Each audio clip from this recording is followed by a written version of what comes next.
let's do it live on a Thursday edition. Merely Bo, the great Gibbe. Hi. How you doing, buddy? It's beautiful outside. It was. Look at Fila. Look at that guy. I don't even know what he's doing. What a human. What a human. He's just getting in prime combine mood. That's what that's about. He was just at the Pro Bowl. Of course he was. You know, I mean, just right from one event to another. Yeah, it was. So we're in this. We're approaching 60 today. Is the operation? It was sun-kissed all morning. It was when I left, and then here it's kind of a mix. It's supposed to be. I believe it's going. The clouds are going to continue to move in.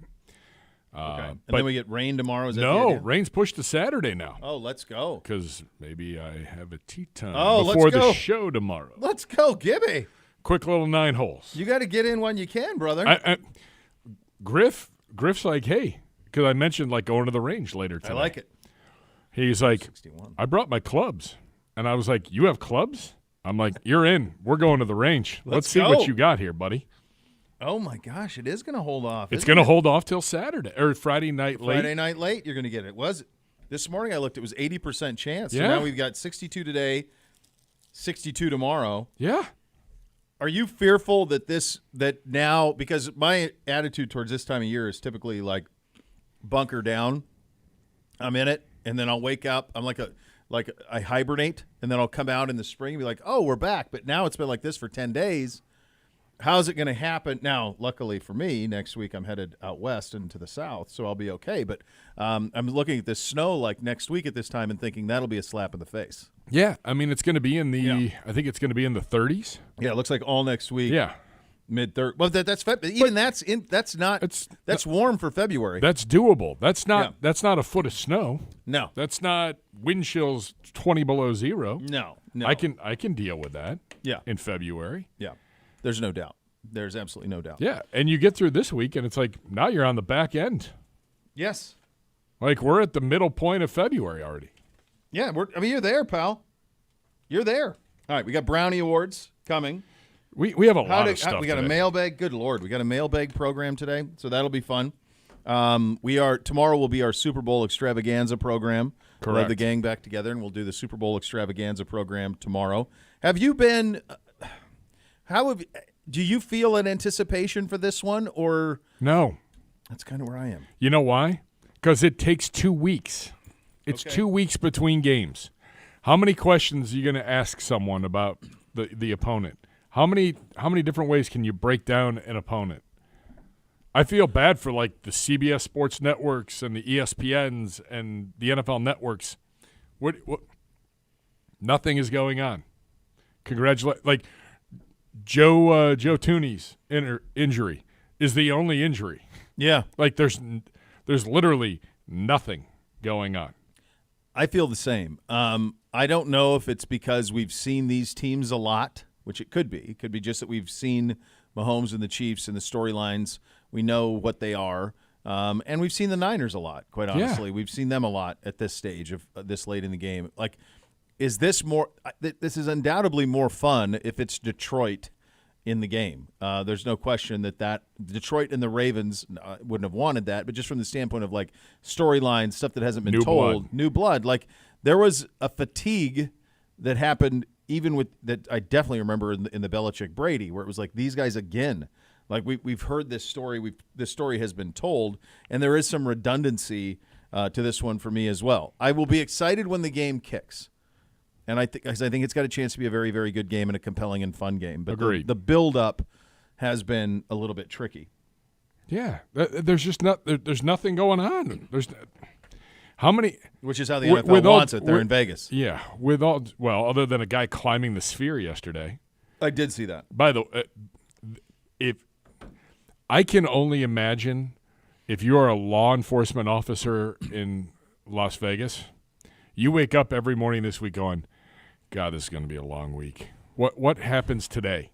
Like, as if that city's not crazy enough on a day-to-day basis. Well, and for guys like us, men in our 40s, you and I lived in a world where Las Vegas was a non-starter for anything other than heavyweight boxing and Jerry Tarkanian's Runnin' Rebels. Those were the two sports entities that happened in Vegas. There were no golf tournaments in Vegas. There was no professional sports in Vegas. Outside of the UNLV Running Rebels were the Lakers of Vegas. They were the professional team of Vegas. That basketball team was. And then many people thought maybe they were paid that way too, and God bless them if they were. Who am I to begrudge? But we have now brought all of the sports into Vegas. Although the mayor's trying to kick the baseball team out. So I saw that, and then I thought that was funny. I looked into it. Actually, this is pretty crazy. The county, which I think is Clark County, the county controls the Strip. So she has no say in, and maybe that's where the beef is that the city of Las Vegas isn't getting any money for it, but the county is. But yes, I did find that interesting that she had the say there. The NHL's been there for a long time now and has great success. One of the best NHL expansion efforts they've done, probably the best NHL expansion effort that they've done. The Major League Baseball is going to be coming. The NFL has been there for a while. The NBA, it has long been known that the Seattle-Vegas expansion will come at the same time. I have no idea why they haven't done it yet, unless they want to get another TV deal done before they do it so that those owners can't benefit off of that TV package and have to pay $1 billion for the franchise fees. I don't know. But that's coming. And this is something in this country where we have, and as an NFL employee, like, you got to stay away from that stuff. And now they're opening up to it. In fact, I saw today the NFL saying that once the game is over on Sunday, the players can go to the casinos and live. The season officially ends, which has always been told to us as well as employees. We can't go into a sports book. Yeah. We can't do anything with regards to a sports book, but we can officially go back into a casino after the final, when the clock hits 0 on Super Bowl, the season officially ends. It doesn't end when your season ends. It ends when the Super Bowl ends. That has always been the rule. So now you have all sports. We've seen NBA All-Star games there, NHL All-Star games there. All of this stuff is starting to happen there. The Pac-12 championships in basketball have been contested there for a decade almost. So it's open for business. And the reality is, and I haven't been there in a decade, which up until that point I was going at least once a year from the time I was in college all the way through my 20s, would go at least once a year. But it really is perfectly set up for this. They have infinite great hotel rooms. They have a transportation that's very easy to navigate, the Strip and around it, and various trams and trains and all the things that they have to get from place to place. So long as that you can get out of a casino and find your way out, which is tough, as long as you can do that, you can thrive there. And so it's kind of the perfect place. Like, do you know what the Media Hotel is? I don't. Mandalay Bay. Really? Yeah. Now, that's a far cry from the Holiday Inn Express I stayed at in Lakeland, Florida, for the Jacksonville Super Bowl. Far cry from that. Well, no disrespect, but I mean that's a big difference to go from Mandalay Bay to that. And my buddies south of here, who's one of the afternoon shows, is out there all week, and they're up at the Mandalay Bay. That's the Media Hotel. Real rough. Yeah, that's a good gig. And it's a good point on the Strip. It's a fantastic point. Yeah, it's wins all around, buddy. So we had this conversation yesterday off the air. I don't care where I stay when I go to Vegas. Griff asked me, he goes, "You ever stayed at the MGM?" I said, "I have stayed at the MGM." Yep. I said, "It's okay." Yeah. Like, the coolest thing was the first time I ever stayed there was a TV ingrained in the bathroom mirror. That's right. And I was like, well, that's different. That's new. All right, I'll take that. You need a bed and you need a shower. Otherwise, you're not in your room. You're not in it much. No. It's funny. Like, the first hotel I stayed at there, and at the time this is how old I am. The first hotel I stayed in there, I was in high school, and it was the Excalibur when that was like the place to stay. And now Excalibur is not apparently the place to stay. I think that's abundantly clear. But at the time, it was like the place. And then I remember staying at MGM within a couple of years of its opening, and it was the bomb. Baller. Like place. Lions and tigers like hanging out. In fact, I think, if memory serves, you used to have to walk into a lion's mouth and then they switched it and made it like the Statue of the Lion because there was something about a lion walking near a lion or something was bad luck to like Chinese culture, Japanese culture. Really? Yeah, so I think I have that right. So they flipped it out and just had like the Statue of the Lion there. But yeah, and then Mandalay, and then the last time I was there, we were at the Palazzo, and like every room was a baller suite, and that's now the norm. Is that like you walk in 2 steps down, couch 2 steps down, beds, like the whole setup. So Yeah. Where's the view? Do you have a view of the Strip? View of the Strip, yeah. Now it's just the way it is. So it's a great city for it. It really is. And it's just going to get crazier. I mean, think about it. It's already wild, and that was on Wednesday, first Friday. I mean, it's Thursday. The bulk of your people for the game aren't coming in till tomorrow. Correct. And then you've got a group of people because there's a lot of business that's going on this week. Yeah. You know, a lot of our people are gone.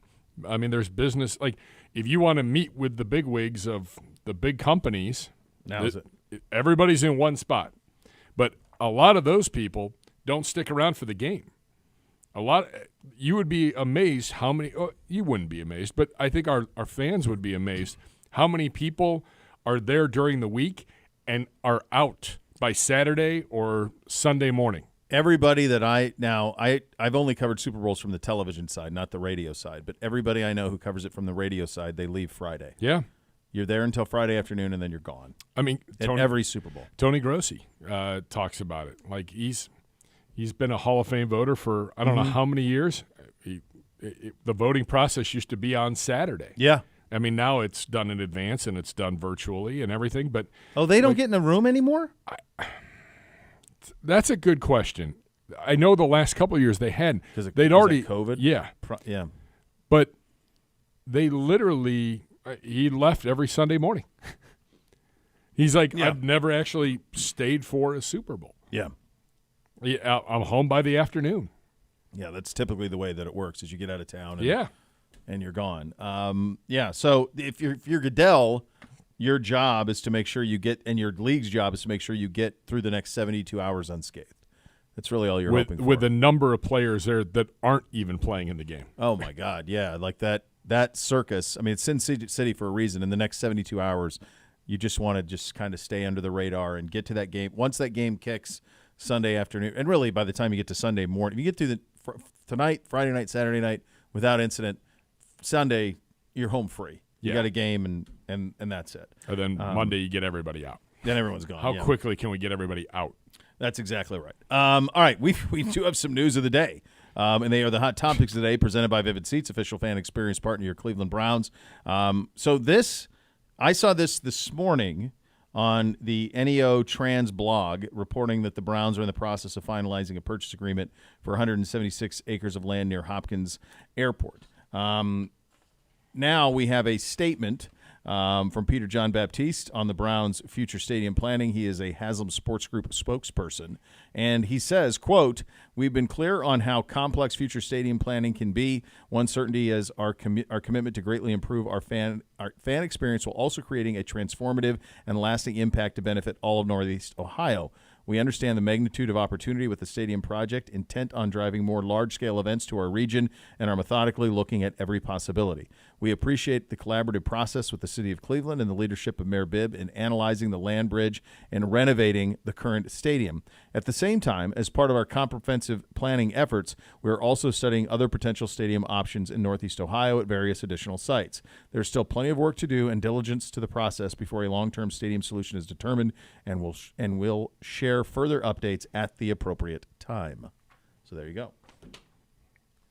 I think it took everybody into a little bit of a tizzy. Let's take a deep breath. I have no idea what any of this means, other than everybody's doing their homework. I think you have to this is the reality. This is me talking, not an employee of because I'm not of the Browns in any way. But like this is sound business. Like you have to have options.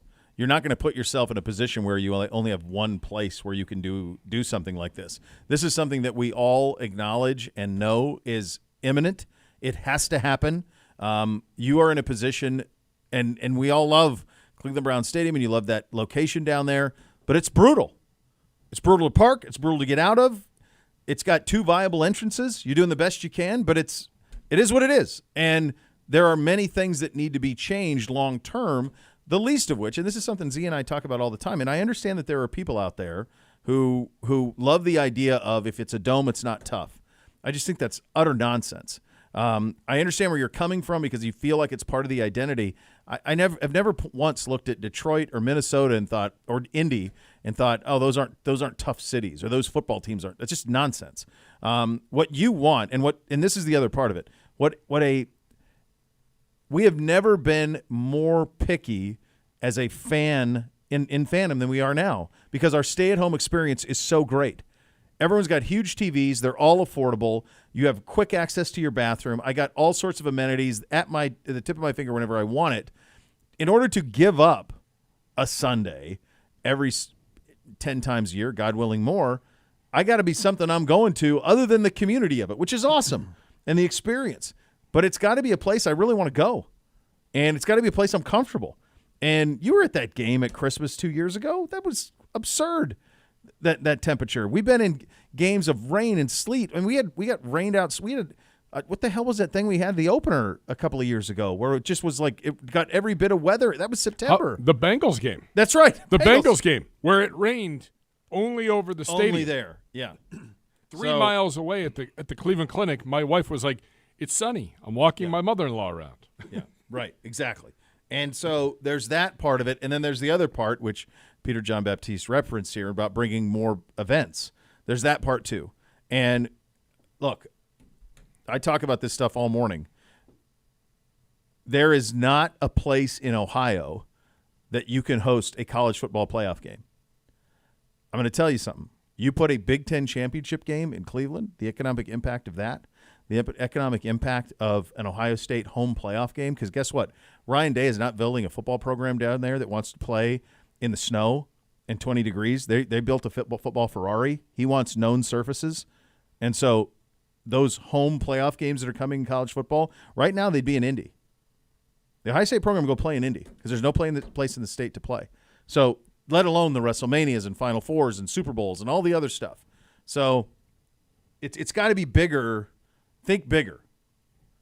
So anyway, I think that's what that was, and there's your statement on that. The stadium down on the lakefront, it's fine. Unfortunately, when the team left, and then you had to demolish the stadium, and then you had to rebuild a stadium on that current site, and you had 3 years to do all of it in short order. I mean, there was nothing more that you could do.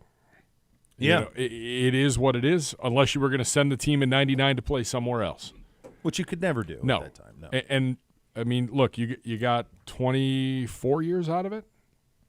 Oh my God, they've had 3. I mean, just think about Atlanta. I mean, Atlanta was at Fulton County. The Falcons were at Fulton County. Then they were at the Georgia Dome, and they've been at Mercedes-Benz for 5 years. Yeah, like this is the cycle. Yeah. You know, I mean, it's 25, 30 years on a stadium's pretty good, and by the time we're done, that's where it'll be. You know, you're going to be, what is it? It's 2026 or whenever. So I don't know that one for sure, but I know that it's out there. You got some time, but like I think it's 28. 28? Okay, yeah. You would know better than me. So you're talking about that's almost 30 years. Yeah, it's a good run as stadiums go. I don't know. I think it's fascinating to see. And what they come up with. I don't know. I mean, I'm fine if it's a dome. And I never used to be dome guy. Yeah. I was like, play it in the elements. That's where football was meant to be played, yada, yada. Yeah, until you have to sit out in it. Yeah. Or more importantly, you have to work out in it. Yeah, it's tough. It's not exactly conducive.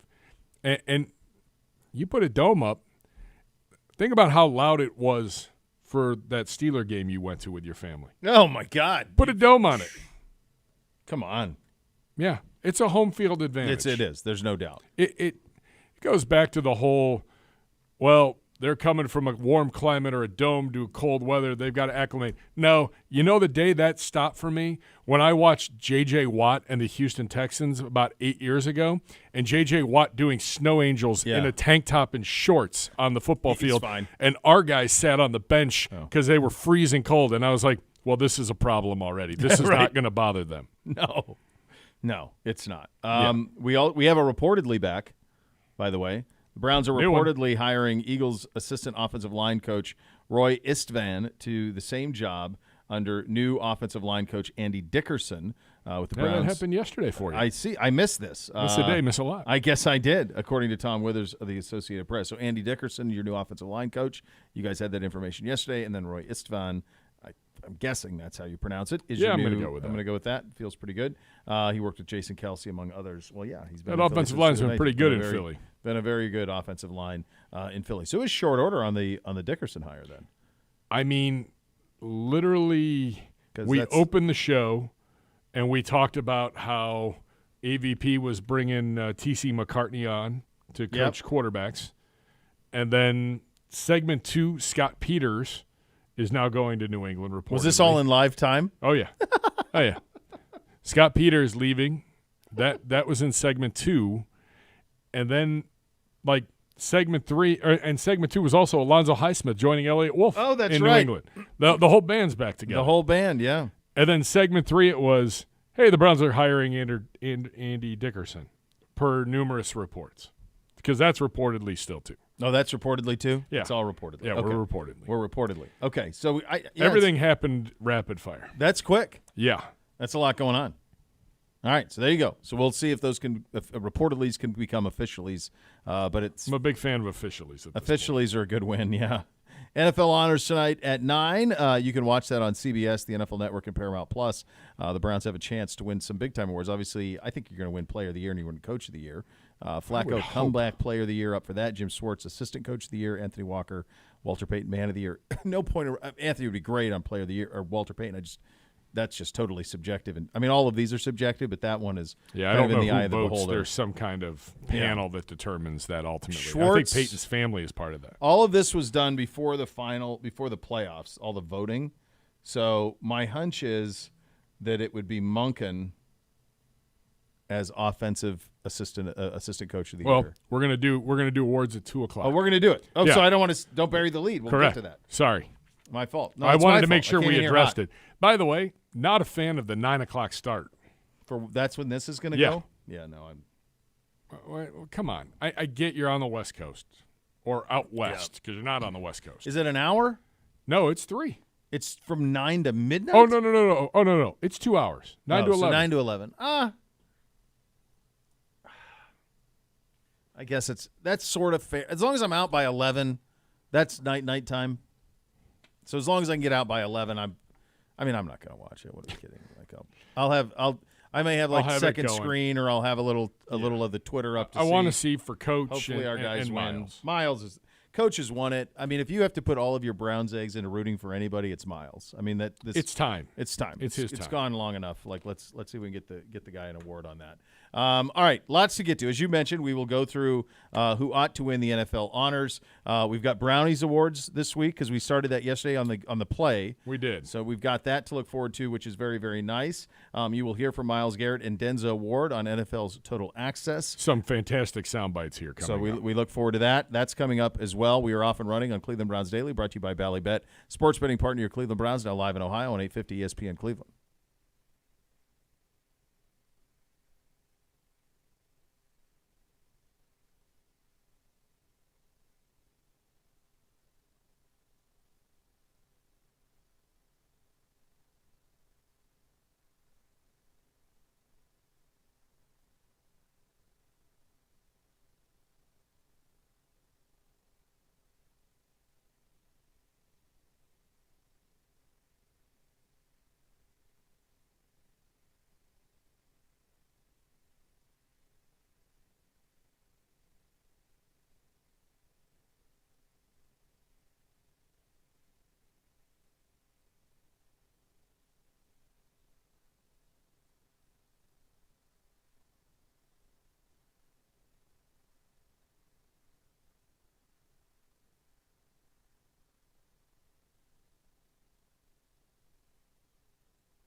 Don't miss Billy Joel, Rod Stewart together for the first time ever. Friday, September 13th, Cleveland Browns Stadium. Tickets are on sale now. Visit clevelandbrownsstadium.com/Billy and Rod 2024 for more information. It's Billy Joel and Rod Stewart together one night only. This was from NFL Total Access. It is Super Bowl Radio Row. Our guys were there. They're palling around. That's nice. They were, I think it was on behalf of Bounty. Okay.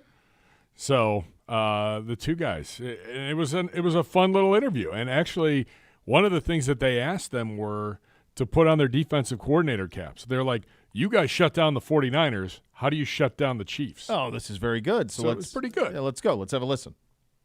Yeah, the defense certainly stuck. You're down. Namely because of the play of these two dudes, two of the best defensive players in the NFL, Myles Garrett, Denzel Ward, brought to you on behalf of Bounty. They join us here on NFL Total Access. Guys, first rule when you're doing television and you're getting mic'd up, Big Brother is always watching and listening. Denzel, I heard you guys should be doing a show together, so this could be a tryout. Do you guys have a name for the show and the duo that you guys want to put forth in terms of content? Don't be shy. I was just talking to Miles about making a podcast together, so we got to figure the name out. Okay, well, like I said, maybe we can incorporate this into one of our Total Access shows. But take me through this, because the season obviously was good for both of you guys. And Miles, I want to hear from you. There's so much talk about Coach Schwartz and what he brings to this team's defense and the scheme. What is really in the secret sauce as to why you guys are successful with him on the sidelines calling plays? I think it's more of a mentality he brings, a passion to the game, a level of preparation that he's instilled in all of us. All those things wrapped together, it helped create a unified front that was unflinching towards anything that we faced this year. Yeah, Miles, you talked about not flinching. It seems like you guys had a ton of injuries, or not seems. You guys did have a ton of injuries, yet you were able to bounce back. For both of you guys' answers, what was that like week after week, losing safeties, losing linemen, offensive linemen, running back Nick Chubb, all these guys getting banged up, yet the expectation was still to go to the playoffs and do what you guys did? I mean, it was tough, losing our guys, and I think we kind of used it as fuel, and you didn't want to see them go down in vain. And we know that the kind of work and effort they put into the game and the preparation they put into it, but we also see that same effort put into it by the guys who are second, third string, the rookies, and them getting the opportunity and wanting to play for them and them play for us, and the team kind of held fast during everything. Denzel, Mike talked about Jim Schwartz and what he brought, but the one thing, I've never seen a defense have as much fun after you guys make plays. Oh, yeah. What's up with this new attitude that I'm seeing from the Browns in the dog pound? Oh, man, that all started during camp, man. Coach Schwartz did a good job of just trying to expressing, what we want for the defense and being expressive out there on the field. And all that energy paid off. I feel like you see us out there having fun with all the handshakes and making plays. And that stuff, I mean, it was contagious out there, I think, for the stadium, for the fans, and for our teammates. Guys, there's a pretty big game on Sunday between the Chiefs and the 49ers. And going back to week 6 of the regular seasons, you guys beat San Francisco. Do you have a winning defensive game plan that maybe Chiefs fans could tune into? And on the back end, I'll ask you how to defensively game plan against the Chiefs in number 15 as well. Well, you gotta disrupt them. I think the main thing with those guys who are so talented, all across the board, you gotta be real physical with them. You gotta rough them up, and that's what I think defeats all the motion and the tricks they play in the backfield, trying to get you off balance. You've got to stick with your assignment and be physical with your man. I think that's from the front to those guys in the back end. I think when you get that kind of pressure on Purdy, you knock back those interior linemen. That really has an effect on him and keeps him from taking over the game like he has all year. Denzel, I'll have you take a stab as defensive coordinator now, taking on the Chiefs. What would be your defensive game plan? I think it's just playing to your personnel, really. Like for us, I think that was our highest percentage of man-to-man that we played all season when going against those guys. Just being able to stay tight in coverage, and then if you have guys like Myles Garrett on that D-line, being able to get pressure on him, he's got to get that ball out pretty quick, and just staying tight in coverage. You guys are talking about a lot of defense. I just want to circle back onto the question that Bucky asked you guys about having fun after you make plays. Not for nothing, man. Miles, I have not gotten an opportunity to talk to you before, and I'm sure you've been asked a million times, but I don't know the answer to it. The fun, Bucky, is happening also before the plays. I see the AI crossover. Were you just like a basketball fan? I don't know if Allen Iverson has reached out to you personally, but I smiled every single time we showed that here on Total Access. I'm keeping AI alive every time I step on the field. When I touch the field, I'm thinking of just playing the game, like I'm on the court, just having that move, that skill set, and not letting it go to waste. I think you can implement those steps and all that, but it's also that swagger, going out there and wanting to have fun with your guys. Yeah, MJD, by the way, he's not a 1. He's more like a 4 or 5 on the floor. I think he's a post He's like a Warriors 3. He's a 3. He's got a little bit of everything. We are 2 out here. We are 2 guys. I figure if you're with the Warriors, you can be like Draymond, play point and go down and play the fight, you play all of them. But talk to us a little bit about what Joe Flacco brought, right? Guy comes off the couch. Some of us that are 38 years old, like myself, is like, whoa, maybe I could do it. Probably not, though. But what was he like getting back in that locker room and really giving your offense that burst that it needed? Well, Joe wasn't quite a totem rock like you were at such a high level, so I'm gonna let that be known. But Joe just came in prepared, and he came in just wanting to be accepted by the group, and just came ready to work every day. He brought a level of professionalism and maturity and leadership, and that kind of stuff made him a favorite early in the locker room, and he brought a lot of success with guys really trusting him. So we're talking about Joe Flacco, the backup quarterback, but let's talk about Deshaun Watson. You guys see 30 every day. What is it that we on the outside are missing about what Deshaun Watson brings to the table as a QB1? Oh, man. I mean, you guys see that all the time. Just when he is out there, he is starting to produce. I think he just got to get more time out there and get more comfortable. You've seen what he is doing, making plays, and he's starting to lead us. He had a huge game for us. I think that was that Baltimore weekend, helping us seal the victory there. So just looking forward to him getting healthy and leading us next year, because he's going to be a key while we get back to the playoffs next year. All right, very good to hear our guys there. And I think obviously the impact Jim Schwartz had on the field was abundantly clear. But I think with those two guys specifically, the impact he had in terms of how they carry themselves, the way that they are in public, the way they are with the media, both of those guys were kind of at times in their careers, and certainly early in their careers, there was a shell. Those shell was busted off this year. Both those guys were all out. It was refreshing for me to see it from both of them. Yeah. I think, Miles has really come into his own. And it's nice to see Denzel, being that kind of guy now as well. And I think it's interesting. I think Jim Schwartz needed Denzel Ward as much as Denzel Ward needed Jim Schwartz. I have no problem with that. I mean, you heard Denzel talk about playing man-to-man. I mean, that's the success and what made him a better player. And if he stays healthy and doesn't get nicked up there, maybe we're talking first-team All-Pro. Yeah. But instead, no matter what, a Pro Bowl, an interception in the Pro Bowl, and a guy that really elevated his game. And and I think he understands and is grateful Jim Schwartz came along to help challenge him and elevate him. I agree. I think it was the perfect fit for everybody involved, and those guys are face of the defense guys, both of those guys. A lot of fun on Super Bowl Media Row this week. You've done Radio Row Super Bowl, haven't you? I have not done Super Bowl. Okay. I've done Combine. I've done Radio Row at the Grammys. Well, now that's got to be great. Do they bring actually those stars in there from time to time? The music and like the stars from movies and TV. So everybody comes. That's really music. Cool. I interviewed Steven Tyler. That's pretty good. Yeah, that was. You have 8 minutes. Okay, well, he's going to take two. He's going to answer 2 questions.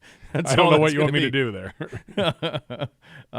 It's a scene, and you see all sorts of things there, and all sorts of things happen. And we have some snippets of some of the things that have happened this week on Super Bowl Media Row and Radio Row, rather, and some of the other things around the league. So this was on McAfee's show? Live. So this is live on McAfee's show yesterday. So he didn't know until yesterday? Correct.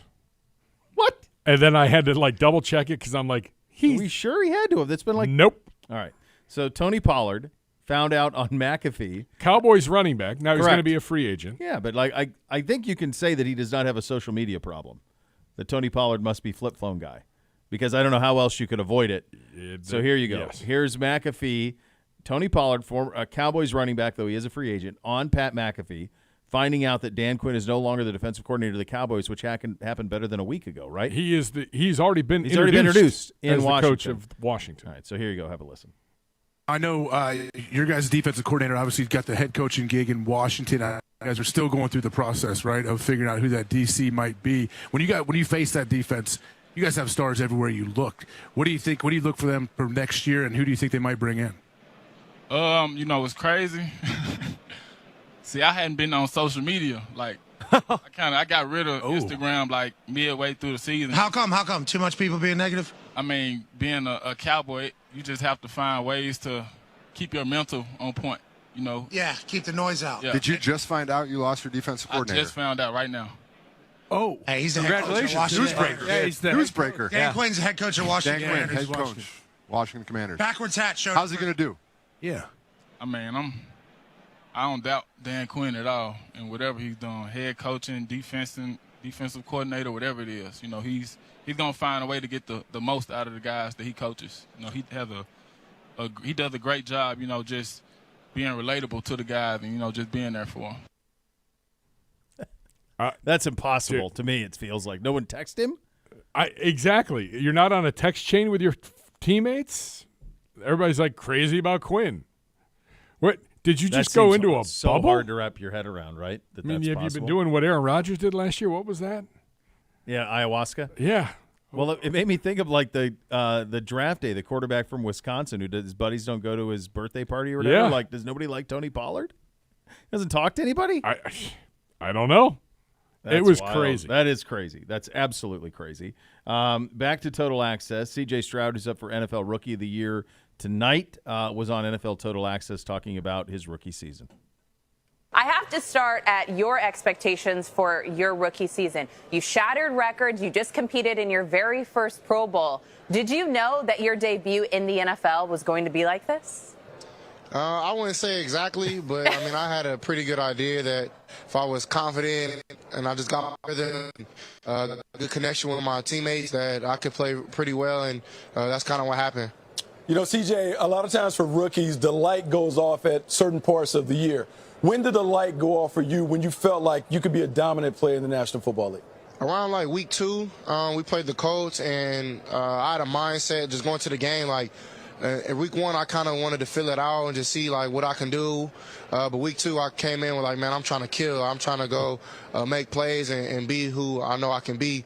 And ever since then, like, this gave me a sense of confidence. And from there, I kind of found my rhythm. Started seeing the defense a lot better, and everything started to slow down by week 2, week 3.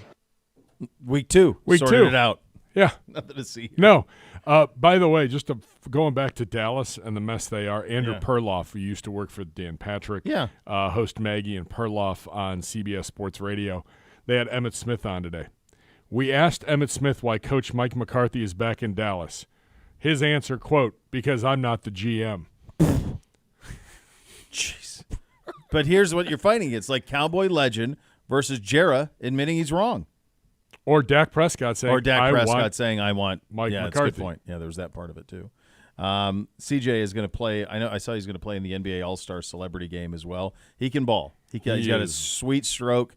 There was a year ago at this time when he was at Ohio State, he playfully pointed out that he thought that the 5 best basketball players on the football team could beat the 5 best basketball players on the basketball team, which the way it's gone the last year and a half might not be that far. But it was him, Big Thanos, JT Tuimoloau, and all of them were like all state level basketball players. They were all legit, and they felt like they could. And the way it's gone. When did you know? Week 2. Week 2. He's never lacked for quiet confidence, but he's never lacked for it. Yeah. All right. I think this is a big. This got lost. Yeah, it did. And this is. I agree. I saw Mad Dog talk about this earlier in the week, that this is a very big Super Bowl for Romo to be good. And I agree. I think it is. I think 100%. The shine has come off, and there's some annoyance with all of it. And there's going to be a lot of ways that they could go with that seat opposite Jim Nantz. And so I think he needs to have a good game. I agree with that. Kevin Burkhardt called last year's Super Bowl. He did so with Greg Olson. He will be calling games next year with Tom Brady. He was on the Rich Eisen show and addressed Tom Brady coming on. Here's what he had to say. I've had these conversations on live TV and radio when I'm asked about decisions my bosses are going to make, and it's not your choice, right? I mean, you are calling these games, but obviously it looks like Greg's out and Tom Brady is going to be in, and Brady is Brady. There's no question about it. What can you reveal about your rehearsals? You've done some games with Brady off air? Hey, we've had a couple. Okay. The bulk of the work is going to be now, right? Now that, because it's kind of hard. I mean, as you know, Rich, like you're in the middle of the season, you're bouncing all over the place, all over the country. And so, we've obviously talked and about different things, and we've had a couple rehearsals to kind of get going, which has been great. And as you well know, because I know I take a lot of pride in this, as I know you do, right? Because I do studio and play-by-play. Mm-hmm. I love doing both. But I think the one thing that's the same is that you have to have the relationships for it to work. Now, I'm not saying you have to be best friends and best man in somebody's wedding for it to work, but you have to have a friendship, a relationship, a trust, all of that in both avenues. Otherwise, it just doesn't fly. Like, when I'm doing the MLB stuff with all of our guys, I'm sitting with Hall of Fame legend players, yes, just like you are on game day, and they let me rip them and bust it. Who am I? But they don't, but it's because there's a relationship there. And so the same thing when you're in the booth, it's just building the trust where, Greg knows that I'm going to do this for him, and then I know, it's that back and forth. So I think of all the things, we've had a couple rehearsals. It's been fun. And now it's going to be about just spending time together and, working on the craft, but also just getting to know, I know Tom, the football player, mm-hmm. but getting to know what makes him tick off the field, I think is going to be important. Well, that's it. I mean, I thought it was interesting because, we've speculated, like, is it really going to happen? Maybe Brady goes to the pregame show, or maybe there's something else they end up doing because Olsen's been so good. Well, they're already rehearsing. Yeah. We're go. If he signed that deal, which was reportedly $300 million or whatever, Tom Brady signed that deal to be associated with Fox, to be the face of Fox Sports, and that's part of the deal. So to me, like, you'd rather do that. Look, here's the reality. Fox is paying him an incredible amount of money to do a job. The football job, those numbers start around 28, 29 million people watching. Okay, that's the jumping off point. Okay, you get to the playoffs, you're talking 50 million people. You get to a Super Bowl, you're talking 120 million people. They did not pay him. The studio shows do 2.5, 3 million. They didn't pay him that money for 2.5, 3 million to do before the games kick off. No. Like that, it just financially, it never made any sense for it to go any way other than that. But Burkhart's right. We are very lucky here because this was all a shotgun marriage with the three of us. Sure. And we're just lucky that it all worked and we become buddies. But, like, you can't not be and it work. I've done this with all sorts of different people. If you're not buddies, you don't genuinely care about one another, there's no chance. It'll fail. And so he's dead right on that. Yeah. They have to have that part. That's why a show like PTI has been so successful for so long, because Tony and Mike genuinely care for each other and have for 40 years. That's how it works. Some additional news. I saw this morning, in fact, as well. I'm interested you have this in there. Luke Fickell saying that the Wisconsin head coach saying that former Titans coach Mike Vrabel will be around the Wisconsin football team in some capacity, saying we would like him here as much as he wants to be here. So when Luke Fickell was the interim coach at Ohio State in 2011, he was allowed to make one hire, and the one hire he made was Mike Vrabel. That was who the only left hire. the NFL, if I'm correct, to come back to. He left to go to Columbus and coach with Luke.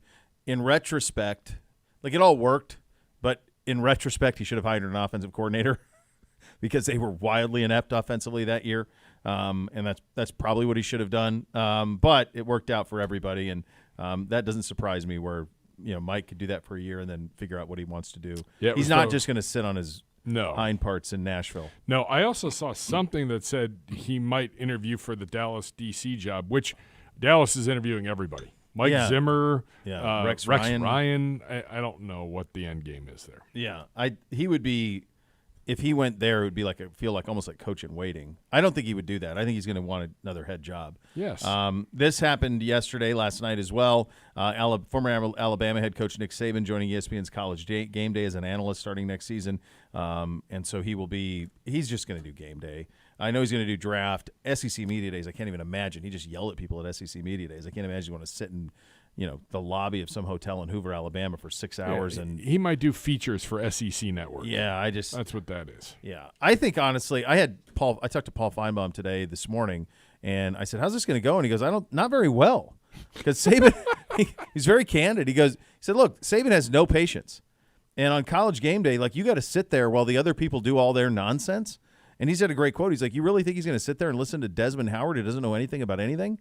He's going to listen to that guy? And and I agree. You got to think about College Game Day. That's last Saturday in August and now you're talking about a 12-team playoff. There's games on next year, the 12-team playoff. There are games on December 20th and 21st. There are games on the 31st and 1st. Then there's games on the 20th of January. So, and they're all over the map. Some of them are on Thursdays and Fridays. It's a 6-month run. You really think he's going to do that and sign up for that 3 hours a day? Can you imagine when they go to the 1AA spot, he's going to sit out in 40 below and sit on a set? I just don't. I'm kind of with Feinbaum. To me, it doesn't seem like there's a could be a 1 year and done. That's what it feels like to me, or at least maybe an amended. Maybe he does, an hour of game day. Who wants to sit out there for 3 hours? It's Correct. Forever.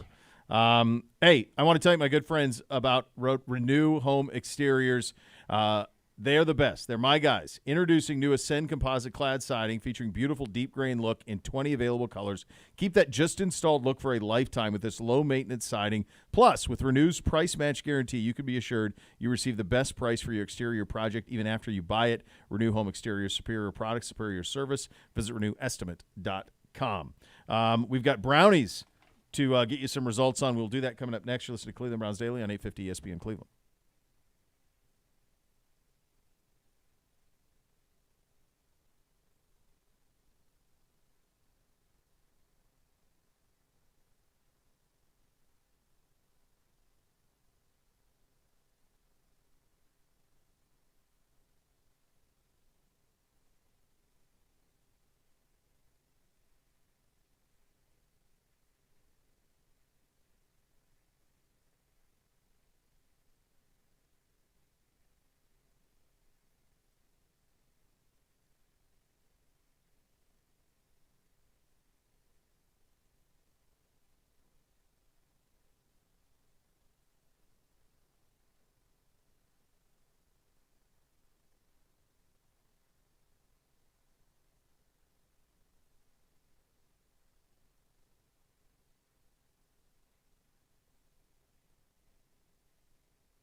When a medical mistake caused you injury, call the medical malpractice attorneys at 1-800-ELK Ohio. Elk & Oak's proud partner of your Cleveland Browns. So, Brownie Awards, first round. So these are yesterday's results. This is the one half of the bracket. There's 16 plays. All right, this is the left side of the bracket. So the Myles Garrett field goal block, that's the Indy block. Yes. Which is, to me, the signature play of the season. Correct. That beat the Dustin Hopkins game-winning field goal against the Ravens 64% to 36%. There were listeners that had issues. I just tagged Malensik's Twitter handle. I was like, talk to him. What they have issues with? Malensik's like, why did you tag me? I go, we got to bump up your followers. That's right. Congratulations. Uno, why were people taking umbrage with what you did? They thought that the field goal block and the Ravens game winner were like two number 1 seeds battling in the first round of March Madness. We did random seeding. I did just a random number draw yesterday to put all these matchups together. Yeah, we didn't need to seed everything for the plays. Yeah, it's okay. Everyone's going to be okay. The second matchup had the tush-push game, the tush-push play, rather, beating the Jerome Ford long touchdown against the Jets. That was tight, 55-45 on that one. So that one moves on. The third matchup featured Njoku's angry run that beat David Bell's fourth down catch against Jacksonville. That was a whitewashing, 85% of the vote to 15% of the vote. And then finally, Amari Cooper's touchdown against the Bears beat Kareem Hunt's touchdown, game-winning touchdown against Indy. That was 70% to 30%. Cooper is that tiptoe. Flacco threads the needle, and the Browns win. That was great. All right, so do we have two more matchups today? We have four. We have two here, and then we'll intro two more later. later. So we'll hear the play, and then we will – all right, so this is the first one here is Myles' game-winning sack against the Bengals. With a shotgun snap, he stands 3 yards deep in the end zone. Under pressure from Myles. Ball out. Fight for it to the end zone. Myles got home again. Who's got it? Browns do. Touchdown. Myles Garrett is single-handedly taking over this game. That is his second. It was a fumble in the end zone, recovered by Cleveland for a touchdown. His second sack, strip, fumble. This one in the end zone as Minshew was trying to get it out, beating the tackle Raymond, and then it's Tony Fields in for the injured Sione Taki, next man up, falling on the ball, and the Browns have the lead again. Myles Garrett got to Gardner Minshew and forces his second turnover of the game, and the Browns fall on it, and they take the lead 23-21. I don't think that clearly that's was the right not against play. the Bengals. That was not against the Bengals. No. That was against the Colts. That was against the Colts. That's all right. All right, you want okay? I can do that one. Sorry about that. These are labeled. We're good. Okay, so that was the Colts one. So is that for later? Yeah. That's That's from the for Colts later. game. All right. Well, okay, we so can let's do that. let's just do that matchup. Those. So then the one we're looking for here, then what we need, Nick, is Amari Cooper's 43-yard touchdown against the Titans. So that was Myles' strip sack against Indy. Do you have that one? Do you have the Amari Cooper 43-yard touchdown against the Titans? I do. Here we go. Okay, go ahead. 2nd and 15. Watson under center with Ford in the backfield. Fake handoff. Watson looking down the middle. He's got Cooper wide open for a touchdown. And Coop finally has that score with Deshaun Watson. As you pointed out, should have been the second touchdown, but can I interest you Browns fans everywhere? It's now no Nick Chubb, it's Deshaun Watson. 27 of 33, 289 yards, 2 touchdowns, no interceptions, a rating of 123.4. All right, there you go. So that's the matchup. So it's that touchdown from Watson to Coop against the Titans, and then Myles' strip sack against Indy. So that will be one of the matchups. Do you want to stay down there? Or do you want to go we'll back just to stay. top? We'll just stay So here. We'll stay down there. We'll flip these. We'll flip these. All right. So now we're looking for Nick the D-Hop game-winning field goal against Pittsburgh. Okay. Do we have that one? 5 seconds to go. Here we go. Hewlett ready to put the ball back. Waiting. Snaps it back. Ball down. Hopkins into it. Flag down. Kick is up. And the kick is good. With 2 seconds left. There's a flag down. It looks like the Steelers were offside. 2 seconds left. And Dustin Hopkins puts the Browns ahead 13-10. Offside. You bet. Defense. This penalty's declined. The field goal is good. Listen to Brown Stadium. That game was magical, man. It was absolutely Absolutely. It was so good. Did not get enough respect in the game No, of it the did year. not. It did not. So its opponent is Amari's 75-yard touchdown against the Texans. Let's have that one. Harris in the backfield to the left. Flacco from under center from the 25. Play fake to Hunt and a roll out to the left. Flacco eyes downfield. Deep shot. Left sideline. Wants Cooper. He has it. Running free at the 20. At the 10. Touchdown! With a flag. But Amari Cooper is in the end zone with a 75-yard touchdown. Pass interference. Defense, number 37. That Dean? penalty is declined. It's over the play. Touchdown. Amari Cooper did it again. What did I say? D'Angelo Ross didn't play a snap of defense. Let's go at him. What do? Dial up a shot play. They get man-to-man, and Amari runs a double move. He runs an out and up. Flacco hits him. They had worked on that play Friday in practice, and it was a beauty then, a beauty now. Amari Cooper, 3 catches, 150 yards, and a touchdown. It was so satisfying that that ended with him having the record. I was actually thinking that on the way home yesterday from Central Ohio, and thinking about Amari's name in that record book. It's so damn cool that he got Josh, and that he's on top of that book, and that Absolutely. was a huge part of it. Well, and I think, if I recall, I think that's the play he got nicked up. Oh, you might be It's right. right on the sideline there. It's the heel. Yeah, you could be right. It was a hell of a play. It was a hell of a throw. And just that was an amazing Christmas Eve. I loved it. It was amazing. One do of you my not favorite like that? my favorite memories of the season. All right, so you're gonna have Amari's 75-yard touchdown against the Texans, which you just heard, against D-Hop's game winner against the Steelers, the game that was here, which is electric. The other matchup is Coop's 43-yard touchdown against the Titans and Miles' strip sack touchdown against Indy. So the voting on that will commence. We'll get it up here in just very, a very few quickly. minutes. And you're listening to WKNR 850 ESPN Cleveland, a good Karma brand station. All right, so we'll get those up for you guys, and we will do that immediately. We'll have the second part of that side of the bracket coming up here in the second hour of the program. We will do the CBD honors. We'll make our best guess on how things will go tonight at the NFL Awards ceremony. It is a mailbag edition of Cleveland Browns Daily. Get your questions into Gibbe, and we will answer those coming up here in about a half hour or so. You're listening to Cleveland Browns Daily on 850 ESPN Cleveland.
And don't miss Billy Joel, Ron Stewart together for the first time ever. Friday, September 13th, Cleveland Browns Stadium. Tickets go on sale on February 2nd.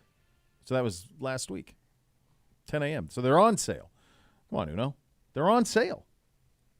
You can't burgundy me. I changed it in the other one. I know. All right. I'm All right. sorry. That's my fault. It's all right. I love you. It's okay, Uno. Visit clevelandbrownstadium.com/Billy and Rod for 2024 for more information. It's Billy Joe, Rod Stewart together for one night only. NFL honors are tonight. I don't think there's much drama to this. I think it's kind of so. like if we played a game where if you just say, Uno can MC it. You just say an award. Gibby and I will answer at the same time who we think will win it. And I bet you, not only do we have very similar thoughts, but I'm guessing that we get them right. Right. Start with the easy one. The MVP. Lamar. Offensive. Well, hold on. We got a 10-minute segment we got to do here. You can't blow through this whole thing in 45 seconds. So, a little radio one-on-one. Otherwise we're going to be. You're going to read the other. You want to nurse this along? We're tossing a break. We still got an hour. I mean, this is Next good level's stuff. next. That's right. Thank you, Nick Paulus. knows. Next level's next. We're done. That's it. So Lamar's going to win the MVP. I think he's got a chance to win it unanimously. He did the last time. He was a unanimous MVP the last time he won the MVP. I think he's got a very good chance to be unanimous MVP again. So I pulled up something from CBSSports.com. They had 30 voters. Okay. They had their panel to determine they took the Were finalists. they actual MVP voters or separate people? Separate. Okay. It was their NFL staff. When the did they people do that it? cover. Great question. If it's the one that you read to me earlier, I feel like they voted after the playoffs. That's what I think. I think a think lot so of people too. are doing stuff after the playoffs, but you have to remember that these ballots were cast at the end of the regular season. It's hard to put the playoffs away when you vote. So if you're going to vote, you should just do it before the season ends because what happens there doesn't count. I am always mixed with this because it's like the Heisman, the NBA MVP, all of this stuff. Isn't the end goal winning it all? Isn't that the end goal? And I understand they have MVP and stuff for that too, like playoff MVP, Super Bowl MVP, Sure. all that stuff, in the NBA and obviously Super Bowl MVP. But it would be nice to have a little context of the postseason before voting on, because the postseason is part of the season. I know it says post makes you think that it's not, but it is a continuation of the regular season. Anyway, what did they have on theirs? They had Lamar, and it's a pretty good list of people voting. Lamar had 30 out of the 32 votes. Yeah. Josh Allen had 1. Brock Purdy had 1. Yeah, Brock Purdy's not winning it. So Nope. It's going to be Lamar. I think my hunch is it'll be unanimous. I really think it will be. I don't know how it couldn't be. Yeah. Given everything he did this year. Yeah. All right. Next. The offensive player of the year. Christian McCaffrey.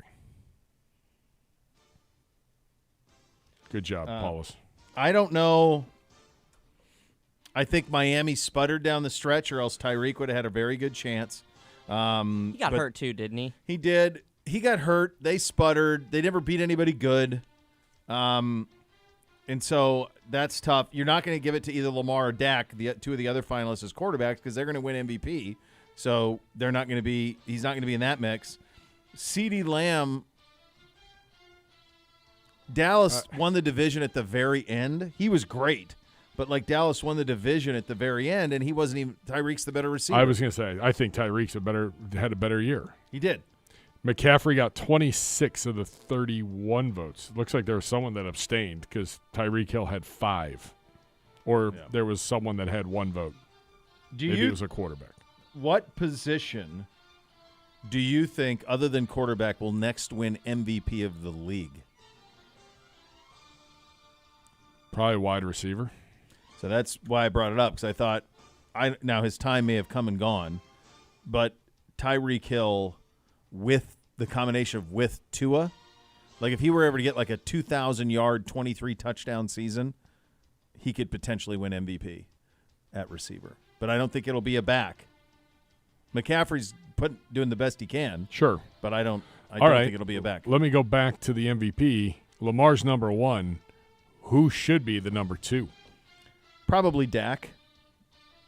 Who didn't even get a vote in this poll. Yeah, but if that was done If in the that counted playoffs. Right. But if you go back to where you were at the end of the season, they win the East. Nobody thought they were going to do that. I think he would probably be the number 2. For me, he would be 2. Okay. Next. The defensive player of the year. Let's go. Miles, come on. Let's end this drought right now. It would be the first major award winner for this franchise since Sipe. When you talk about player of the year, defensive player of the year, MVP, first one of those since then. He is worthy. It's his time. He deserves this. It's time. Yeah. The CBS Sports poll. Yeah. TJ Watt wins it, 17-8. They So almost looked double at sacks. They counted playoff games because it says Watt was unavailable for Pittsburgh's sole playoff game.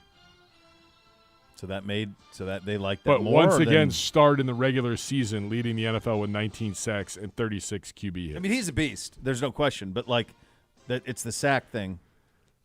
What he did, on special teams, on defense, stepping up as a leader for the defense. Yeah. Myles Garrett Watt had 17 votes, Garrett 8, Parsons 5, Max Crosby and Roquan Smith each with 1. Okay. The other finalists here are Deron Bland, Max Crosby, Micah, and TJ are the finalists. But I think it will be Miles. Yes. All right, what do we got next?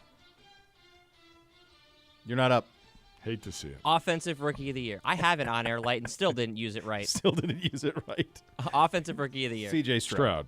Although I really want to make a case for Puka Nacua. You can make one. It's a similar case that you'd have to make for TJ or for Tyreek Hill over Lamar. Is you'd have to just say he was so exponentially better than everybody else trying to play that position as a rookie, and he was great. They both elevated they their both teams. Were great. They were both great. Yep. But Stroud being the QB. I mean, God Almighty, they went that Houston team. You got to remember that Houston team. We thought that they were going to be picking 1 and 2 because they're getting Arizona's. We thought Arizona was going to be picking 1 and 2 because they were going to be bad enough to give their own pick, and they're getting Houston's, and that team hosted a playoff game. Next. The Defensive Rookie of the Year. Maybe the toughest one of all of them. Oof. I'd say Jalen Carter still. I'm still on board with it, even though Maybe down Rhino. the stretch wasn't great. Will Anderson. He was very solid. Boy, that's a tough one. There wasn't anybody. I wonder who the betting favorite is. Is it Devin Witherspoon? The final tally on the CBS poll, Will Anderson with 15 votes. He had 7 sacks, 10 tackles for a loss, 22 QB hits. Jalen Carter with 9 votes. The Rams defensive tackle Kobe Turner with 5 votes. Devin Witherspoon with 2, and then the Lions safety Brian Branch with 1. All right. That's a tougher one. Yeah. That's very, very difficult on that one. That's I hard don't to know. say. Could be Anderson. Could be a Texan sweep is how it could go. Yeah. Abe. All right, next. Go ahead, Uno. The AP Coach of the Year. Come That's on. Stefanski. 5 5 QBs. QBs, 11 wins. Stop. Yeah. This is 100% playoff driven in their poll. Yeah, sure. D'Amico, 13 votes. Stefanski, 11. Dan Campbell, 4. LaFleur, 3. McVay, 1. Look, D'Amico is very worthy for everything I just said. They're going to finish 1 and 2. Yeah. He wins it 9 years out of 10 years. D'Amico Ryans wins this award. And I honestly, Kevin doesn't care about this. He's won it once. I'm sure he doesn't care. This is more all of us just saying, look, 11 wins, 5 quarterbacks, enough said. Nick Chubb, everything else. But D'Amico would be very worthy as well. I remember talking to the general about that, and it was look, this. No one saw this. Yeah. No one saw this thing coming. AP assistant. Oh, go ahead, Uno. Sorry, I took your job. You want to do comeback player of the year first or assistant coach? It's your world, brother. Whichever way you want. We'll do the comeback player of the year Go next. ahead. I don't have the candidates for that. Is that not on there? It's not about Flacco and Hamlin, I think, are the big 2. Baker's in there. Tua's in there. And there might be one more.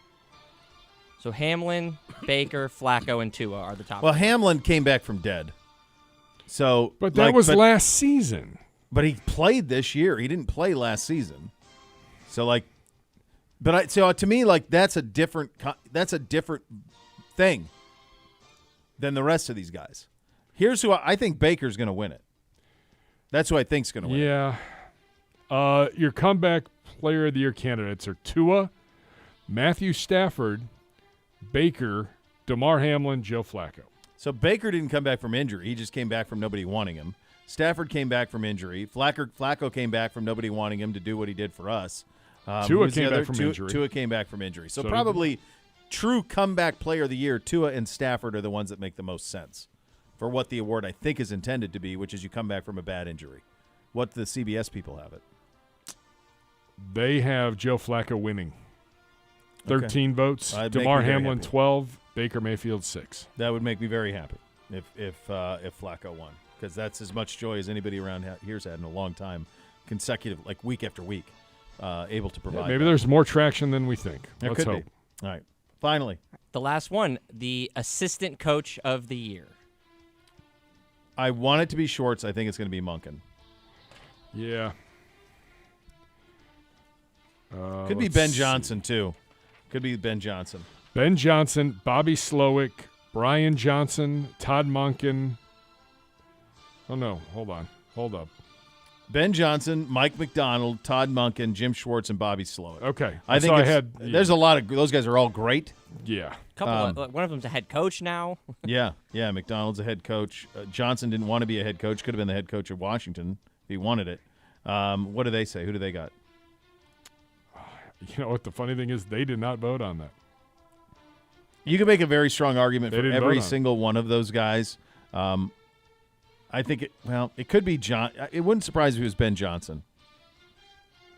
That would not surprise me at all. No. And he would be worthy. Yeah. Given what he did, absolutely. Yeah.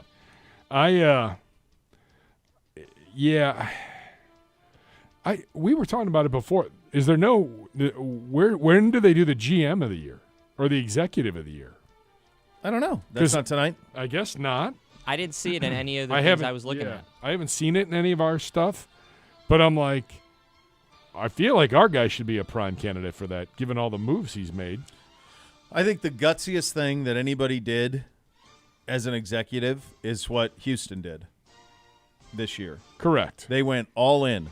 They went that quarterback, that end, we want him right now.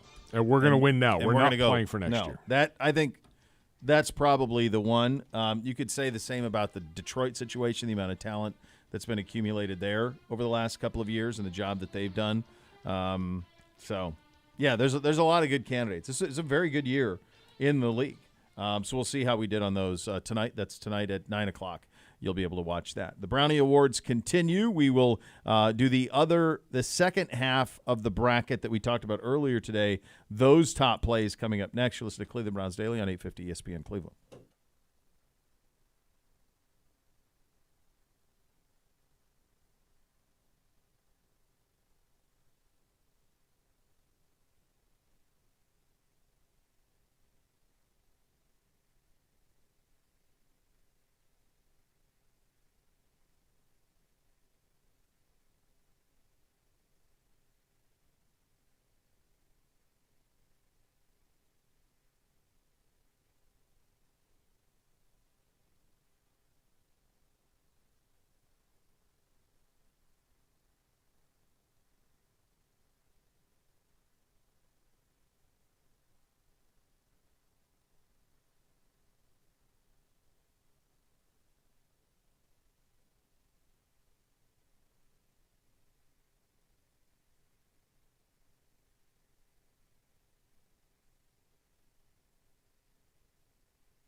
Hey there, friends. Bo here from my great friends at James B. Beam Distilling Company. Nothing goes better with Knob Creek bourbon than a perfectly prepared steak. Knob Creek offering a $20 rebate. This is pretty cool. You buy their bourbon and a steak, together or separately, it doesn't matter. You just upload a picture of your receipt to knobcreeksteakrebate.com. They're going to send you $20 to your Venmo account. The offer is valid through the end of April 30th, 2024. Must be 21 or older to participate. See full terms at knobcreeksteakrebate.com. Knob Creek Steak Rebate. There's a lot of Creek steaks. There is. That's the only thing. It'll get you. But it'll get you. Got me. But this offer is going to get you. It's a win for you. Knob Creek, Kentucky, straight bourbon whiskey, 50% alcohol by volume, 2024. James B. Beam Distilling Company, Claremont, Kentucky. Drink smart. I have their 7-year-old rye at the moment that I was sipping on last night on a First Friday, which was very, very I'm not going to lie. The nice. swag bag that they dropped off for you. Very nice. Is unlike any swag bag I've ever seen. It was they did a nice job. They're good people. You don't get that when you go to play in a bowl game. No. It was ridiculous. I mean, number one, it's alcohol, so you wouldn't do that anyways. No. But that Claremont Steep that they put in there is unbelievable. Really? And we'll get into that later this spring as we go along. But, yeah, some very good ones. So check that out, and you will like what you see. All right, or taste, as it were. We're going to continue the Brownie Awards. First round, so this is the other half of what I guess would be the right side of the bracket. Correct. The left, yeah. Yep. So the right side of the bracket. So let's start, Nick, with Miles' game-clinching sack against the Bengals. At the 31, they need the 35. 4th down and 4. Burrow claps his hands. He wants the ball. He's got the ball. Up in the pocket. They chase him right. They got him! And they knock him down! Miles Garrett got him! All the way back inside the 20-yard line. The Browns have the ball! This defense, Okoronkwo a sack, Myles Garrett with a sack, and this place is going nuts because they sense that their Cleveland Browns now have a chance to put away the defending AFC North champion Cincinnati Bengals and take them down. So take them down. Let me give you a little clarity. Uno's done a nice job here today with this. Yeah. Yesterday we just had basically it was the call of the game and no Zagura commentary. Oh my God! And I thought Nathan was. I thought offseason Nate was gonna quit the show. The amount of times he gave me the evil eye during the clip. He's like, "Where's the analysis? Where's the analysis? That's the rest of it." And I'm like, and there was one play that needed a little analysis, but the rest of it, I was like, okay, but you gotta understand, in the moment we're cutting these highlights up. We're cutting these up for other items other than, we don't need the whole thing. All right, at any point did you say, well, you're welcome to cut them up yourself if you like your audio on it? I told him to reenact the call. Reenact, there you go. We're like, that's a good retort. It. He said it felt like he knew every word that he said in his calls anyway, so I was like, just say it back. It'll be fine. There's no question that he knew every word, and he's photographic memory, so there's no question. So that's option one. The second option is it will go against, for play of the year, Ronnie Hickman's pick 6 versus the Jets. 1st and 10, Breece Hall, the running back, and Simeon is underneath center. From his own 19-yard line, play action fake, throw over the middle, it's picked off, the Browns have it. 25, 20, it is Ronnie Hickman. He's to the 10, he's to the 5, he's to the pylon, he's in! Touchdown! A pick 6 for the rookie from Ohio State! And listen to this place, the defense, it gives the energy to the crowd, and the crowd gives the energy to the defense. Ronnie Hickman's first career interception is a big one. There you go. So that's it. So those are 2 Jimmy D calls on that one against each other. So the other matchup to close out the right side of the bracket is Deshaun Watson's pass to Amari. This is the absolute dot in the bucket against the Cardinals. Jerome Ford in the backfield with quarterback Deshaun Watson for the Browns. And Watson looking to pass from his 39. Watson will hoist that one deep down the right side of the field, and it is caught by Cooper, taken down at the 5 of Arizona. Big hookup. Deshaun Watson to Amari Cooper. Buda Baker finally stops Cooper, who gets the Browns a 1st and goal. That's the Deshaun Watson you want to see. Amari Cooper was double-teamed right there. Buda Baker, as soon as the ball was snapped, went over there. He dropped that in the absolute bucket. So that, what's amazing about having those 2 calls back-to-back is those are, in my view, the two most beloved sports football play-by-play announcers, and they are both so distinctly themselves and honest to themselves and the way they are as humans, the way they call games. And they're both great. They're entirely different, but they're both great. And if you're out there, if you're someone who hasn't heard Paul here on KNR or anywhere else call a Buckeye game, that's the same way he calls a Buckeye game. Yep. Is exactly like that. Level. Yes. Even always, keel. Always. Yeah. Always. Yeah. Yeah. There'll be moments. Yeah. But That's that's reserved for the biggest of big moments. Yep. But that's it. And they both work. They're both awesome. He was fantastic. Yeah. Yeah. They're both very, very good. Here is the competition is Greg Newsome's pick 6 against Baltimore.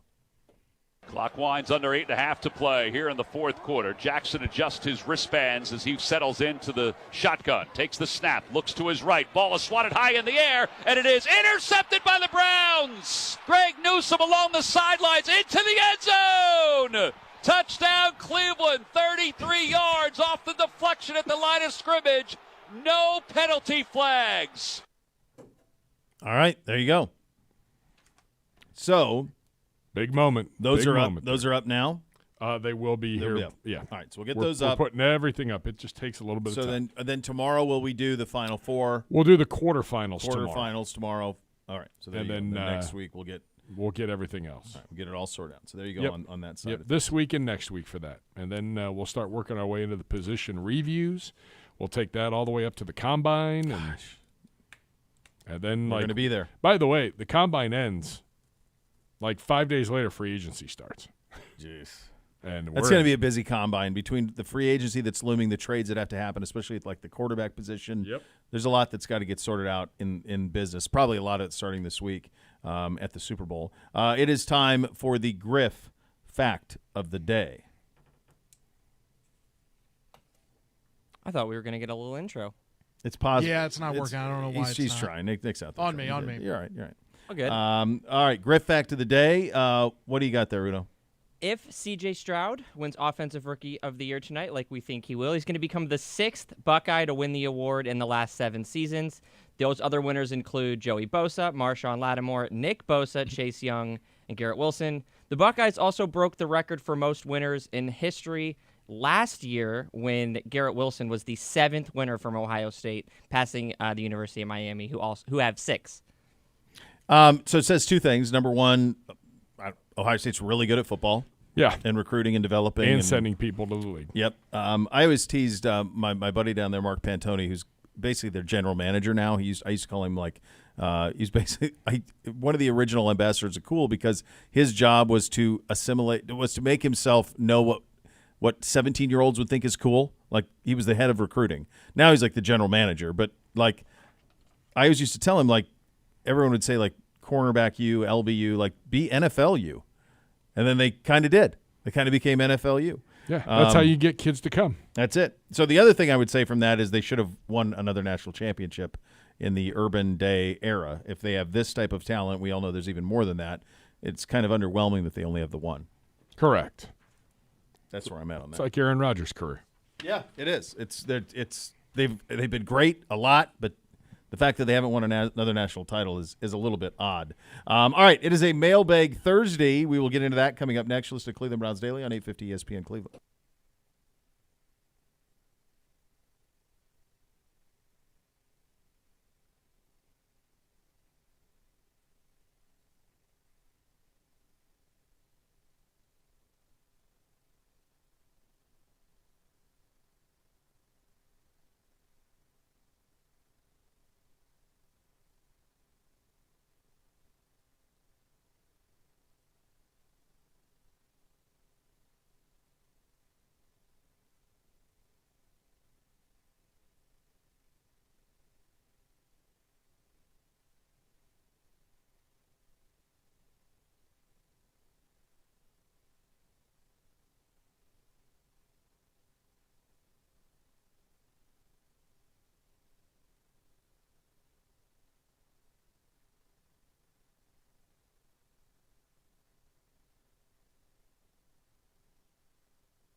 Be part of one of the most passionate fan bases in the NFL. Join Next Gen STM, presented by Ticketmaster. Official waitlist of your Cleveland Browns. Being a Next Gen STM, the best chance to become a season ticket member in future seasons. Visit clevelandbrowns.com/NextGenSTM to reserve your spot today. Time for the mailbag, presented by the Cross Country Mortgage Company, official mortgage partner of your Cleveland Browns. When it comes to financing, they're always going to get you home. Visit ccm.com today. Equal housing opportunity, NMLS 3029er. Hello, Gibby. Tweet your questions to @Browns_daily. That's right. LS1_CMonkey. That's really a Twitter handle. Fantastic. Last week, Bo and Nate had trouble determining the most annoying Curb character. Can we definitely give the award to Maria Sophia? Yes. I think we can. Did you? I watched it. Did you watch it? I did. rewatched some of it last night after the Cavs game. By the way, great job out of them. They just keep stacking, which is so fun. They were dead embarrassed. You remember the day that we were like, oh, by the way, so-and-so's out for 8 weeks. Oh, so-and-so's also out for another 6 to 7. Mobley and Garland went out within short order, and since then they're now the 2 seed. 15 out of 16. Yeah, it's been very fun. And so the boys are into it now, and so we were watching. So it was over. They went to bed, and the episode was on. I flipped over to the HBO, and it was on. And I thought, well, maybe I was too hard on it. No, I wasn't. It sucked. It sucked. By Curb standards, it sucked. So maybe it finds its way, but there were moments. I was a okay. couple, but it's a lot of that. I am banking on, as in seasons of other shows, not just Curb. Yeah. That you're due for kind of a first episode to kind of get back into the rhythm, and then you hit your stride. Yeah. Yeah. And you start, trending up. At least that's what I'm hoping. Because another one, and I'm gonna have some serious concerns. I was disappointed. Not good. Love a dog today. What is your go-to stat or fact that you break out to impress people? like you just have it the ready. I mean, I can assure you, buddy. We do this. You do this for a living, so you have these things that are, there's all sorts of little things that you would have. Go-to stat or fact that you break out to impress people. I can't say it publicly, but I know how much Ohio State spent on that portal class. Huge. Huge. Let's see. One of my favorite ones, when I took the job, and God rest his soul, he just passed a couple of, last week, legendary college baseball coach at Florida State, guy named Mike Martin. When I told him that I was moving at the time to Columbus, he hit me with, without skipping a beat, he hit me with a stat, and he said, do you know that 50% of the U.S. population lives within 500 miles of Columbus, Ohio? And I said, that seems nuts. And then you start thinking about it. It takes you all the way to D.C. That gets you New York. That gets you Boston. That gets you Atlanta. That gets you Chicago. All of the big cities on the Eastern Seaboard. It gets you. That's pretty good.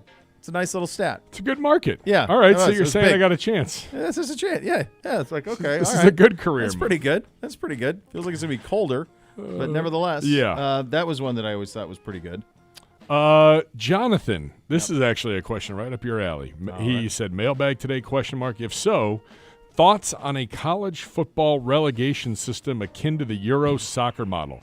There are 133 Division I teams in college football. Split it into 2, have each play for their own titles, and promote the top bottom 10, something along those lines. How about it?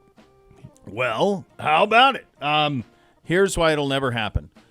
The Southeastern Conference and the Big Ten Conference, who are now engaged in a partnership, a loose partnership, don't call it an alliance, but a partnership, they are never going to open up the doors for Bowling Green and say, we're going to give you a share of our money.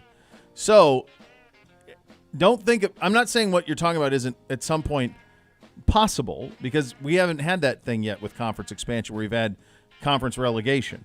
But what I think could happen is if there is a super conference, and I think that's where we're heading, if there is a super conference of, let's say, 64 teams, you could have a relegation system where certain teams go into another subconference from that. But you're never going to see a situation where This is the thing about you're never going to see those people share in the wealth. In fact, it's going to go the other way.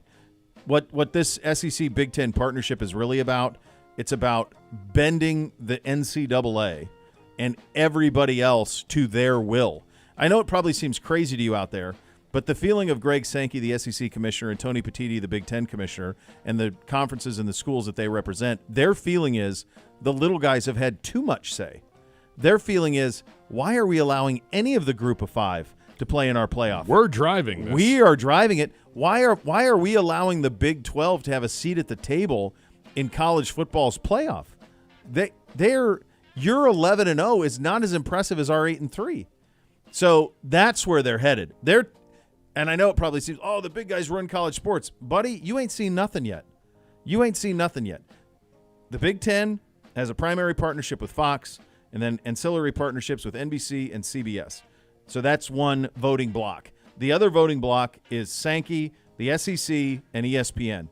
That is the power in the sport. Everybody else is along for the ride. Whatever they decide to do will be to benefit their best interests.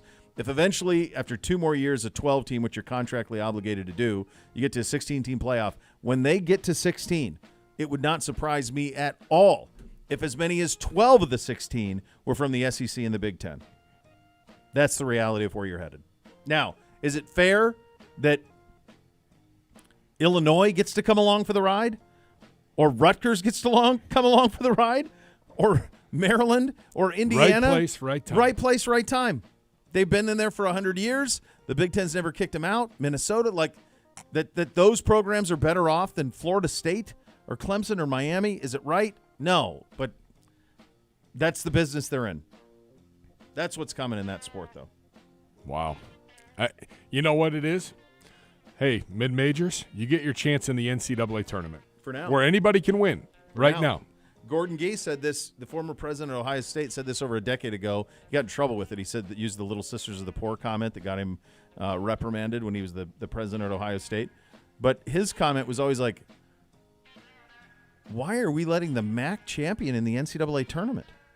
Yeah, why is that an automatic bid? Why are they? Of course it should be. That's what makes the tournament. Yes. And they've held on to that part of it. And I think, honestly, the MAC is a great example of a league that deserves 2 bids. At least was a in 2 many bid years. when I was there. It should be a 2-bid league. Absolutely. But the notion that their view of it is we're giving them too much. Like they're letting the NCAA have that. And by NCAA, I mean the 300 Division I that play Division I college basketball. They're letting them split all of that. And Gordon Gee at the time was like, why? Why don't we just take that? So it's kind of like take your porridge and like it. Yeah. The really big bar, I don't know if this is true. He said or it on not. Twitter. It must be. Well, he got it from Wikipedia. Okay. Another homegrown Clevelander, Jerry Tarkanian, born August 8th, 1930 in Euclid, Ohio. So it's the first I've heard of that. That's fantastic if true. If it's on Wikipedia, it must be. He is, those teams were pure joy. Pure joy, those Vegas teams, the running Rebels. Yeah. And your boys got them. The not fix before, was in. Not before they won by 30. They took us behind the. Wasn't that when Krzyzewski says Bobby's got the runs? Yeah. When Early ran off. They lost by 30 the year before in Denver in the national championship game. Then they ran it back. UNLV did not lose all year. No. You want to talk they about? were even better. They were better. They were definitely better. Larry Johnson was the National Player of the Year. They ran it back, and they had like 3 first-round picks. They all decided to come back, and at the time they decided to come back, they were playing for nothing because they were ineligible. Yeah. And then they retroactively made them eligible for the tournament. They get to the Final Four game. I'll never forget it. Greg Anthony never fouled all year. He fouled out with 5 minutes to go. And you go, that's odd. Why is Greg Anthony fouling out of a Final Four game? And then they're down 2. And Larry Johnson gives up a free lane to the rim, dribbles back out, kicks it to Anderson Hunt, who shoots it from 40. And it misses. Yeah. Misses, and Duke wins and goes on to win a national title. But everyone around the sport always felt like was the fix in. Now, that Duke team turned out to be – it's a little bit like when Ohio State beat Miami in the national championship game. Retroactively, you look at that Duke team and you go, oh, yeah, they had Grant Hill. Like, of course. that team was Hurley, more if than he capable. doesn't get into the car wreck, Hurley is was, and Leitner's maybe the best. He's the best contemporary college basketball player of all time. You can't go back to if you go back to Walton and Sure. Lou Alcindor and all that. But in terms of contemporary, he was the guy. But in the moment, you're like, there's no way, because no one was close to Vegas that year. They crushed everybody. Everybody. the perfect game. It was. Yeah, it was. Okay, real quick, because we have like a minute left before we go to break. Blue Jackets 2025 outside hockey? So that got leaked a couple of days ago. They played up here, or they played Ohio State, Michigan up here. Yep. They've done it twice. Right. The problem with Ohio Stadium, and I'm sure we'd love to have them at Cleveland Browns Goes Stadium. back to your dome conversation. Ohio Stadium cannot handle intense cold. Correct. It's not winterized. Correct. So you can't do it in December, January, February. So one of two things is happening if they're going to try and do this. They've either winterized the stadium, unbeknownst to me, which I feel like I'd know if that happened. So they've either winterized it with nobody knowing, or they're going to try to do this in like March. And the problem there is it's going to rain. And you can't play hockey on rain. It's warmer down there than it is up here. Yeah, you can't play hockey in rain. You can play it. You can have it be warmer and you can keep it cold, but you can't play it in the rain. Yeah. So I don't know. Maybe they winterize it and nobody noticed. I'm not exactly sure. All right, so much more to come. You're listening to Cleveland Browns Daily on 850 ESPN Cleveland.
All right, so we got NFL honors tonight. 9 o'clock. 9 o'clock. Our guy Miles. Coach. Hopefully. Schwartz. Flacco. AWOC. Is this all taking place out in Vegas? This all Vegas? All Vegas. Yeah. All Vegas tonight. Yeah. Our digital people are out there. Tracking it? Yep. Keep an eye on all our platforms tonight. We'll have red carpet stuff, all that. I'm sure for the players it's awesome that this happens. Like, this is a pretty cool thing to like have it be at the Super Bowl when this happens, like the place the NFL gathers. The NBA has that with the All-Star game where everybody goes to the All-Star game in the whole league. It'll be cool. Tomorrow we'll talk about this. Mm-hmm. There's like what, and I'm stealing this from Tony Rizzo. There's like 30 million people in the United States. Yep. How are only 120 watching this game Sunday? He made a fantastic point as I was driving in this morning on the Really Big Show. Well, and I'm like, what is everybody else doing? Maybe a bar counts as one person. People when also it count for like children, right? So like that's children. think. Yeah, and there's probably a great deal of people who don't have TVs that we don't realize too. But are there 170 million of them? That seems high. Yeah. I don't have a problem with that. I don't have a problem with that, Ted. All right. It's very good. Next Level's coming up next. We're back tomorrow. Cleveland Browns Daily, 850 ESPN Cleveland.